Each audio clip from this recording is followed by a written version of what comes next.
Please join me in congratulating Caverly Award recipient Laura Vish.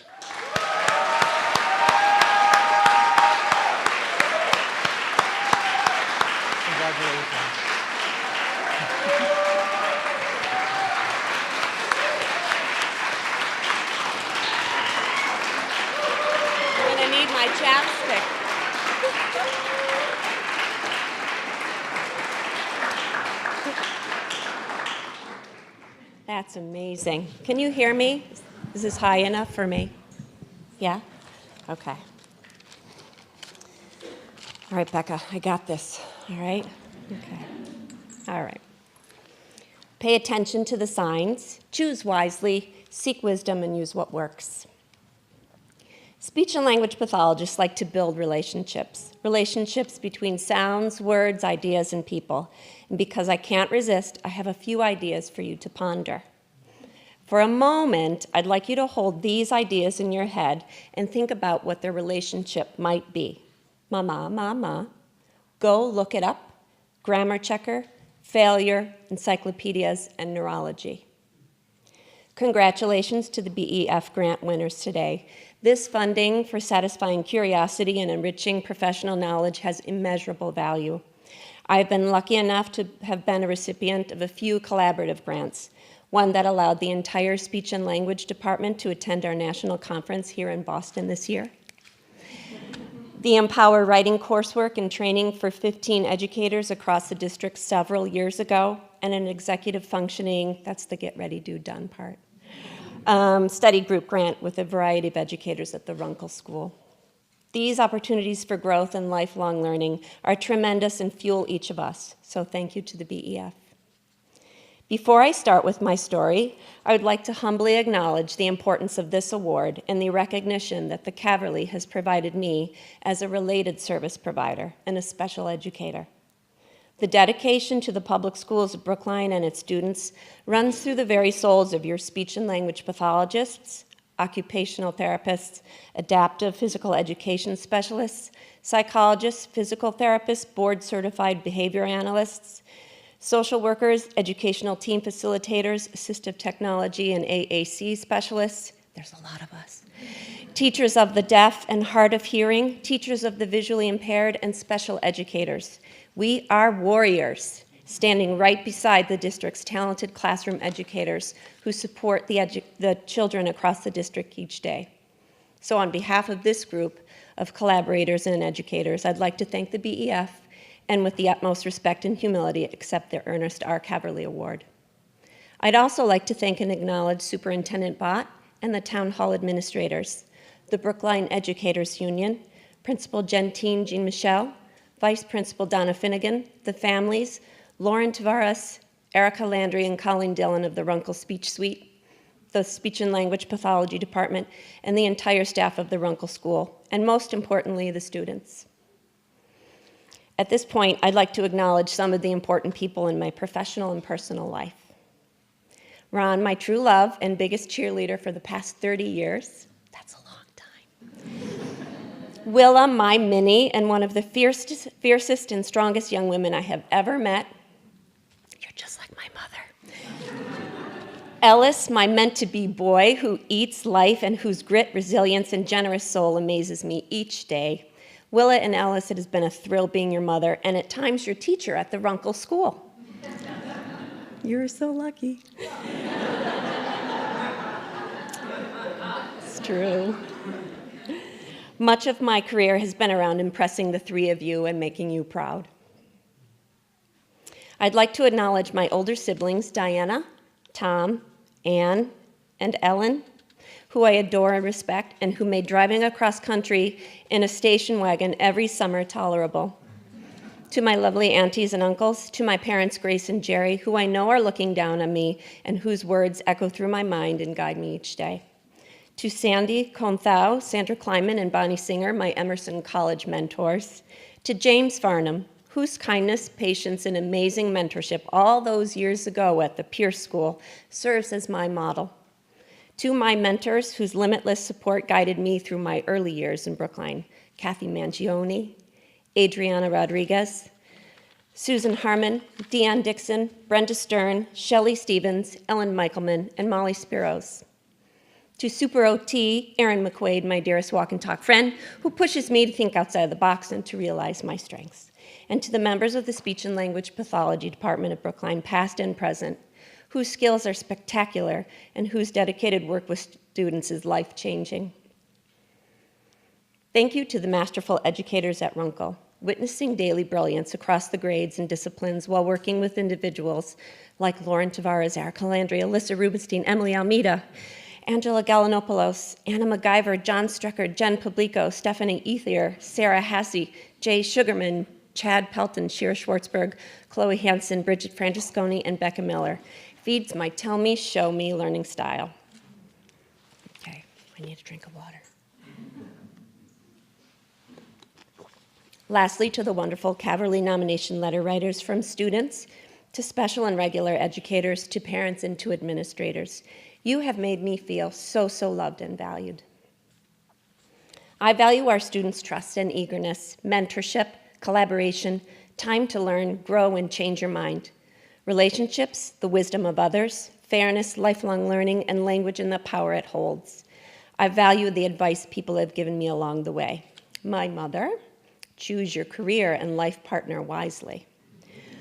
And take time along the way to learn simply for the fun of learning.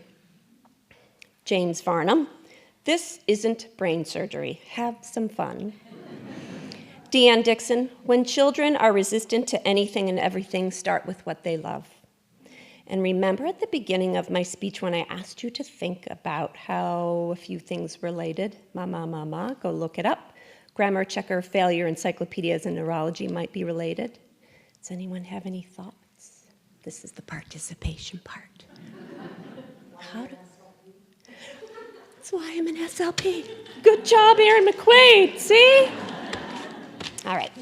Liz Ascoli asked me to talk about my journey. She also offered thoughtful and kind advice, urging me to keep the speech true to me, my values, and my beliefs. So I picked up my pencil. I really did. I circled and underlined her directions and made a few brain frames. That's Empower lingo for graphic organizers, and I began. My path to becoming an SLP and an educator came to me in subtle ways. You see, I believe there were signs all along that speech and language in the public schools was my professional destiny. The first sign came from my Nona Agnes, who had suffered a tragic stroke that left her with paralysis and aphasic speech.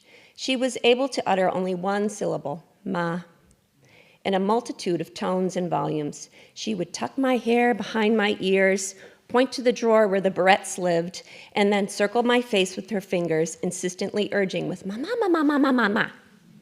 She was the first to teach me that 93% of what we communicate does not come through our words. Fascinating to me then and fascinating to me now. I understood her, and I think of her every single time I pull out a bobby pin or barrette. Sign number 2 came from my mother's responses to my high-frequency questions. Mom, does mustard stain? Always. I'm hungry. Do we have anything to eat? We have apples and oranges and bananas. She said it just like that.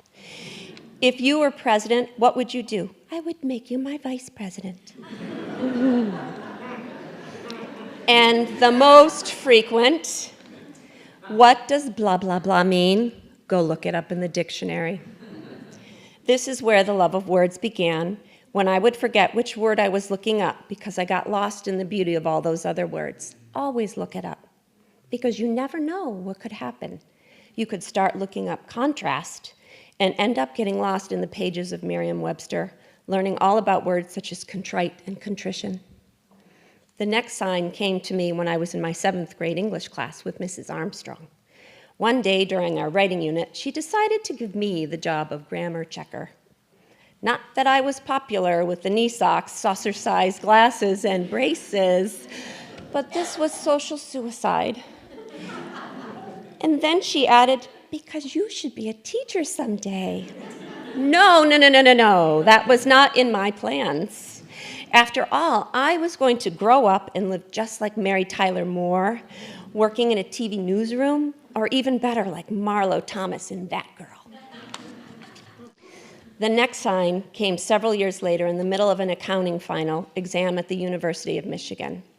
I was 19 years old, and my plan was to go to the business school, graduate, and have an exciting and successful career doing businessy things. The only problem was that I hated businessy things and didn't realize it until my nervous system sent me a sign in the form of a full-blown panic attack and failure. And just in case I wasn't really paying attention to this sign, I left the exam distraught, walked down the street, sat down on a bench, and had a good cry, right there in the front of the School of Education. No joke. Not shortly afterward, I found myself with a guidance counselor filling out one of those strengths and interests questionnaires. Out popped language, writing, people, and teaching. I changed my major, fell in love again with all things reading and writing, had the time of my life student teaching in Ann Arbor with June Griffin Hagen, graduated, and moved to Massachusetts with my love, Vish, the artist. I was choosing wisely. So you would think the signs would stop. After all, I studied English, education, and was thrilled. A few years and a few moves later between Boston and Buffalo, when my job search was not going well, I decided to go to the library to get lost in the world of books. I found myself in the encyclopedia aisle, and for fun, I randomly picked up a fortuitous volume and let it fall open. At the bottom of one page were the words speech and language pathology. What was that? Well, let me tell you. It was the perfect blend of language, people, science, and the brain. That afternoon, I did a little more research. I was at the library. I found a few great graduate programs, and that was it. While speech and language pathologists need to have core talents related to the language of listening, speaking, and writing, they must also be open to advice. They must be master people watchers who are able to quickly solve puzzles, identify the best tricks and shortcuts, and learn from the educators around them. And they must love children and be able to apply their expertise with a sprinkling of compassion and boundaries. I was not a precocious reader. Being the youngest of 5 children, I was a precocious observer, a precocious listener, a precocious problem solver, and sometimes mediator. These were necessary tools of survival, as the people in my world could be so puzzling. Personally, the key to solving most puzzles has always been through language. Spoken language, body language, and written language. I love language, everything about it. The different ways people sound saying the very same thing. My grandmother, Texie, could get me to stop and listen to just about anything just by saying my name. Lara, would y'all like some butter beans? I didn't like them. I love the way people change their faces and bodies and voices as they speak, the way words are spelled and combined to communicate thoughts and questions and demands. I also love the brain's role in communication and how it works to make all of these behaviors, verbal and nonverbal, happen or not. Why can one person's brain have no trouble stringing sentences together or comprehending someone's thoughts and perspective? Well, another person's brain can figure out complex mathematics and find the social world a mystery. It's these puzzles that fuel my work as a speech and language pathologist here in the schools. Without trying to make you uncomfortable, I'd also like to admit to you that one of my favorite pastimes is people watching. People watching on the train, in the line at the Roach Brothers, at a cafe table in Paris, in the 7th and 8th grade hallway. Just about anywhere. Early on, I hoped the answers to why people said what they said and did what they did were out there. If I watched people long enough, I thought I could figure them out. The answers to these same questions are also out there in the form of tricks, shortcuts, and most often advice. When I was 6 or 7, I discovered that some clues were at my fingertips, or should I say at my mother's fingertips, in the Family Circle magazine advice column. The answers were all there. How to, what to do when, what it means when your teenager says. Tips, tricks, and advice can be found anywhere, and they have served as guidance since I started here 20 years ago. For example, do you know that other people can instantaneously change your feelings 1,200 times a day? 1,200. With just a glance and an eyebrow, I can make you feel welcomed and loved, I've got the attention of your mind and your heart, but then, just as quickly, I can make you feel doubt or insecurity. Now imagine throwing in a few words, such social and emotional power. You and I can wield and suffer at the edge of that communicative sword. We can also mend and ease the pain of those wounds just as quickly. Words, body language, and facial expressions are utterly fascinating, complicated, and illuminating. What else in this world holds such power? Not much. Now imagine that you, like some of our students, and you don't hold that power, that these words, body language, and expressions are beyond you, and that you have feelings, thoughts, and ideas that are difficult to express. Glances, words, stories, thoughts, sentences, perspectives, it's all language. The language of thought, hope, skill, curiosity, life. It all comes down to communication. Without it, we don't feel our existence. It's all that matters in my world. We might not always understand or use those moments that lead us along our path. So the look it up Laura moments blended with my huge desire to understand the inner neurological workings of language and thought sprinkled in with millions of people watching experiences, and the moment of chance when I flipped open the S volume of an encyclopedia to the guide words, speech and language pathology. These moments led me to a career I adore here in the public schools of Brookline. While I look back at my journey in Brookline, I think about valuable advice I've collected and used each day. I relied on experience and thoughts of wise mentors here in Brookline, mentors like James Varnum, Brenda Stern, Molly Spiros, Deanne Dixon. Their words have become my daily meditation. I interned at the peer school with James Varnum many years ago. He enticed me with his James with games attitude and his calming words, and he frequently is in my thought bubble. What would James do?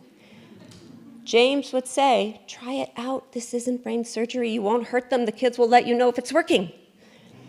I have given the same advice to each of my graduate interns throughout the years.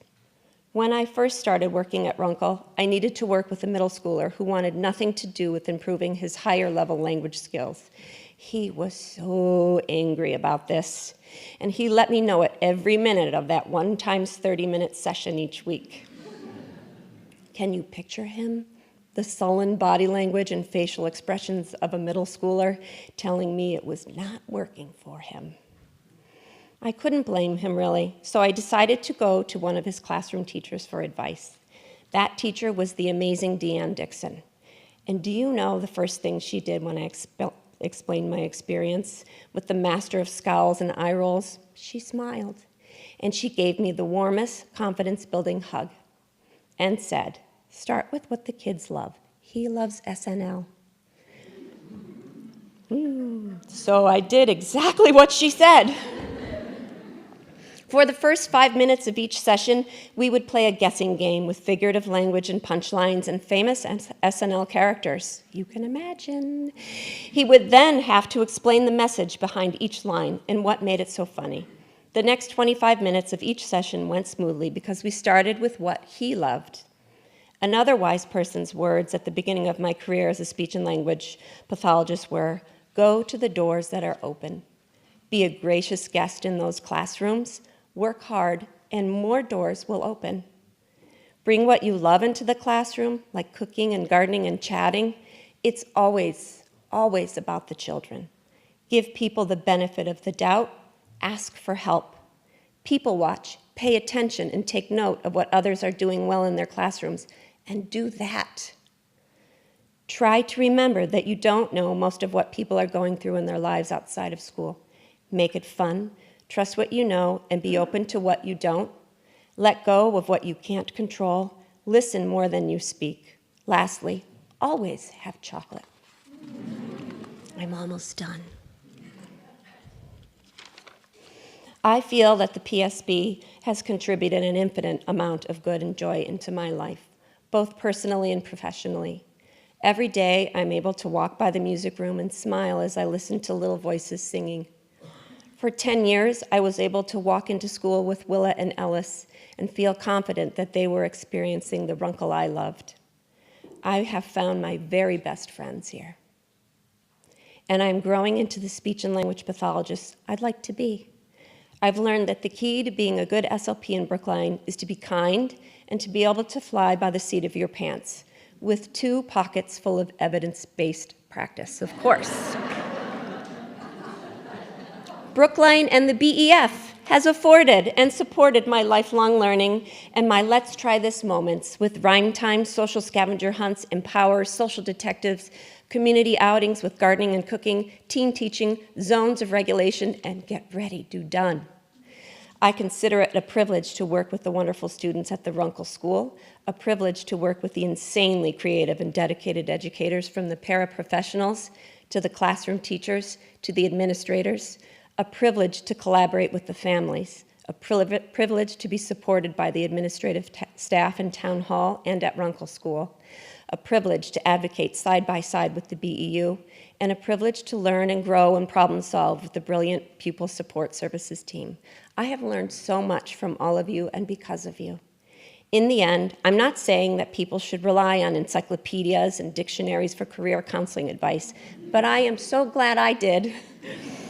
That started the journey that took me to standing before you now, and here are some thoughts from that journey I'd like to offer you. Give patience and respect to the people who come after you. They're new. Watch them, learn from them, give them time and room to be accomplished.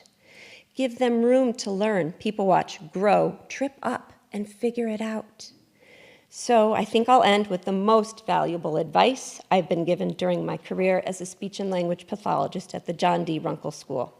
And this advice comes from my students, the most amazing people I know. Number 1, you don't need that sparkly stuff in your hair, Ms. Vish. I liked it.